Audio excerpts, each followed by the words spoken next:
জাতীয় পর্যায়ে ধাক্কা খেল বামপন্থী আন্দোলন। প্রয়াত হলেন সিপিআইএম সর্বভারতীয় সাধারণ সম্পাদক সীতারাম ইয়েচুরি। বৃহস্পতিবার দুপুরে দিল্লির এইমস হাসপাতালে মৃত্যু হয় সীতারাম ইয়েচুরির। বিরোধী ইন্ডিয়া জোটের সক্রিয় সদস্য ছিলেন সীতারাম ইয়েচুরি।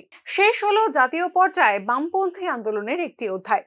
প্রায় 25 দিনের যুদ্ধে বিরাম দিয়ে হাসপাতালেই প্রয়াত হলেন সিপিআইএম সর্বভারতীয় সাধারণ সম্পাদক সীতারাম ইয়েচুরি। মৃত্যুকালে তার বয়স হয়েছিল 72 বছর। গত 19 আগস্ট শ্বাসযন্ত্রে গুরুতর সংক্রমণ ধরা পড়ার পর সিপিআইএম এর সর্বভারতীয় সাধারণ সম্পাদককে ভর্তি করানো হয়েছিল দিল্লির all India institute of medical সায়েন্সে। প্রথম থেকেই আইসিইউতে রাখা হয়েছিল ইয়েচুরিকে।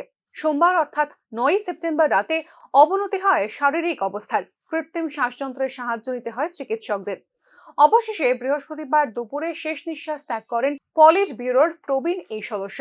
চিকিৎসা বিজ্ঞানের স্বার্থে সীতারাম ইয়েচুরির মৃতদেহ এইমস হাসপাতালকে দান করেছেন তার পরিবার। 1952 সালের 12 আগস্ট সীতারাম ইয়েচুরির জন্ম হয় মাদ্রাজ অর্থাৎ অধুনা চেন্নাইয়ে। পৈতৃক বাড়ি অন্ধ্রপ্রদেশের হায়দ্রাবাদে। স্কুল শিক্ষা প্রথমে সেখানেই। 1969 সালে দিল্লির প্রেসিডেন্ট এস্টেট স্কুলে ভর্তি হন। সেখান থেকেই সিবিএসই দ্বাদশ শ্রেণীর পরীক্ষায় দেশের মধ্যে প্রথম স্থান অধিকার করেন ইয়েচুরি। অর্থনীতিতে স্নাতক হন দিল্লির স্টেট স্টিফেন্স কলেজ থেকে। তারপর স্নাতকোত্তর কোর্সে ভর্তি হন জওহরলাল নেহেরু বিশ্ববিদ্যালয়। ইয়েচুরির বামপন্থী ছাত্র রাজনীতিতে যোগদানের শুরু জওহরলাল নেহেরু বিশ্ববিদ্যালয়। সেখানে পাঠরত অবস্থাতেই সিপিআইএম এর সদস্যপদ গ্রহণ করেন এবং পুরো সময় রাজনীতি করার সিদ্ধান্ত নেন তিনি।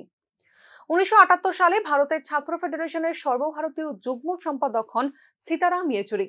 1984 সালে হন এসএফআই এর সর্বভারতীয় সভাপতি।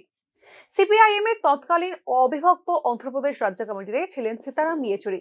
1985 সালে পার্টির কেন্দ্রীয় কমিটিতে নির্বাচিত হন তিনি। 1992 সাল থেকে যোগদান পলিট ব্যুরোর সদস্য হিসেবে।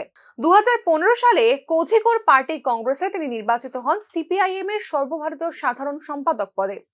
2005 থেকে 2017 সাল পর্যন্ত বাংলা থেকে নির্বাচিত হয়ে রাজ্যসভার সাংসদ ছিলেন সীতারাম ইয়েচুরি। 2021 সালে ইয়েচুরির পারিবারিক জীবনে ঘটে বিপর্যয়। তার জ্যেষ্ঠ পুত্র আশিস ইয়েচুরি কোভিডে আক্রান্ত হওয়ার পর ফুসফুসের জটিল সংক্রমণে মারা যান মাত্র 35 বছর বয়সে। তার পুরো রাজনৈতিক জীবনে বামপন্থী আদর্শের প্রতি অটল থেকেছেন সীতারাম ইয়েচুরি।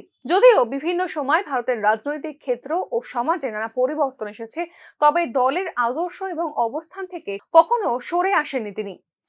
ভারতের অর্থনৈতিক উন্নয়ন, কৃষক সমস্যা, শ্রমিকের অধিকার এবং সাম্প্রদায়িক সম্প্রীতি বজায় রাখার মতো গুরুত্বপূর্ণ বিষয়ে সবসময় সোচ্চার ছিলেন সীতারাম ইয়েচুরি। বিশেষত ভারতের নয়া উদার অর্থনীতির সমালোচক হিসেবে বারবার সরকারের নীতির বিরুদ্ধে কঠোর অবস্থান নিয়েছেন ইয়েচুরি। বামপন্থী রাজনীতির একজন সফল নেতা হলেও তার নেতৃত্বে বিভিন্ন চ্যালেঞ্জের মুখোমুখি হতে হয়েছে দলকে। বিশেষত পশ্চিমবঙ্গ এবং কেরলের মতো রাজ্যে বামফ্রন্টের রাজনৈতিক অবনতি দাঁড়িয়েছিল সবচেয়ে বড় চ্যালেঞ্জ হিসেবে। দলের ভেতরেও মাঝে মাঝে আদর্শগত মতপার্থক্য দেখা দিয়েছে তাঁর সময়কালে। তবে এই সমস্ত চ্যালেঞ্জ মোকাবিলায় নেতৃত্বের কৌশল এবং দলীয় সংহতির প্রতি বারবারই গুরুত্ব দিয়েছেন সীতারাম ইয়েচুরি। সর্বভারতীয় রাজনীতির ক্ষেত্রে একাধিকবার গুরুত্বপূর্ণ ভূমিকা নিয়েছিলেন তিনি। সম্প্রতি লোকসভা নির্বাচনের পূর্ব বিজেপি বিরোধী রাজনৈতিক দলগুলোকে ঐক্যবদ্ধ করা এবং ইন্ডিয়া গঠনের ক্ষেত্রে গুরুত্বপূর্ণ ভূমিকা নিয়েছিলেন সীতারাম ইয়েচুরি। সীতারাম ইয়েচুরির প্রয়াণ নিঃসন্দেহে দেশের বামপন্থী আন্দোলনের ক্ষেত্রে একটা বড় ধাক্কা বলেই মনে করছেন রাজনৈতিক বিশেষজ্ঞ মহল। Bureau report, news now.